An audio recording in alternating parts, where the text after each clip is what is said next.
People are all born with emotions. We use these emotions to guide us in our interactions with the world. Feelings help us respond to threats, navigate social situations, express our thoughts about things in the world, as well as help us in our cognitive functions towards decision-making. In a simple example, we feel hunger, which guides our choices towards filling that desire, with each subsequent choice towards achieving that desire, guided by our feelings about the desired outcome. As a baby in the example, we hunger without an ability to achieve the desired goal, so we cry to get the aid of others to meet our emotional and physical needs. As we age, our hunger tells us we need to act, so when we sneak a cookie from the cookie jar, we learn the socially accepted activities to guide our emotions towards the expected behaviors. By the time we are adult minds, we have a long list of expected behaviors surrounding our hunger, but we also gain unnecessary information that informs our emotions, such as eating habits to achieve a desired body image to fill emotional needs of acceptance. As we grow in understanding about the world, our societies teach us manipulative expectations to uphold surrounding our value in that society. In other societies, we often find things are different than we ourselves learned as a standard. In these instances, the humane response is curiosity about another way of doing life than we ourselves know.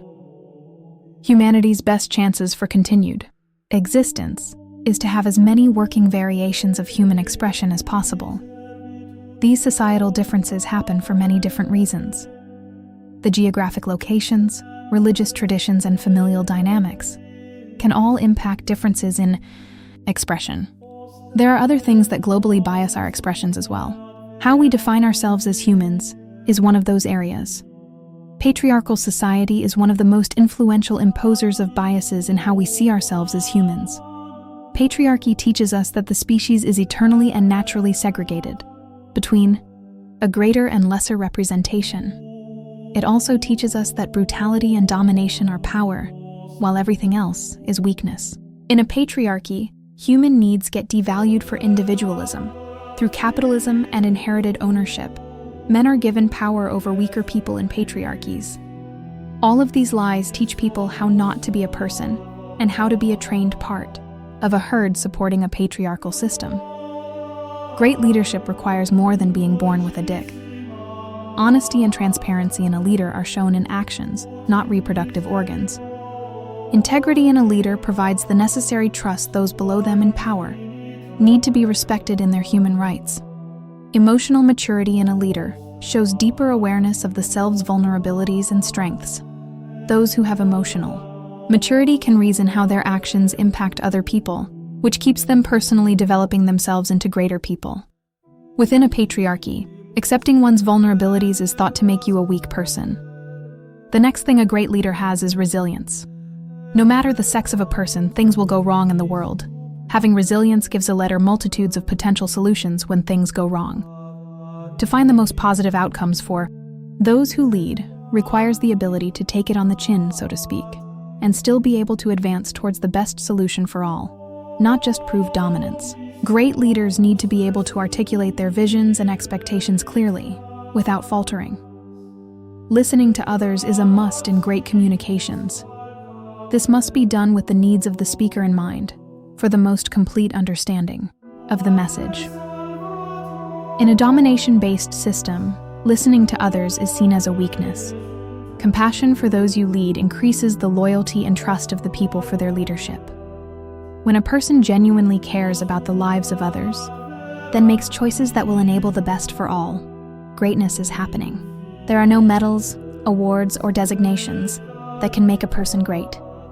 It is about the character of the individual, deeper than any reputation or popularity that might win favor. No great leader avoids accountability. Responsibility requires owning one's mistakes publicly to show you honor to the people and to show people how to be a responsible person, even in failure. Great leaders are people who set great examples for those they lead. This vulnerable stance is thought weakness within a patriarchy. Great leaders inspire people to see a better world that others want to be a part of creating. This is where patriarchy tends to stop the process. Leaders with the ability to strategically map out the plans that need to be enacted, using all of the traits needed to be a great leader. A great leader must have the courage it takes to make calculated risks, when difficulties arise. By standing firm on their values and advocating for the best potential outcome for all people, a leader gains the loyalty and trust of their people. There is no specific body part that denotes a person's ability to act courageously. The ability to collaborate with opposition, not just agreeable groups, is needed to lead with greatness. All great things that humanity has achieved have only been done through the cooperative efforts of multiple people, sometimes spanning generations of gathered information. In a patriarchal system, dominating is necessary to maintain the power structures. Cooperation becomes imposing or forcing to enact things in the world, removing individuals under such leadership from being able to speak for themselves about their needs. The final thing great leaders need to embrace is the death of ego when it comes to being right.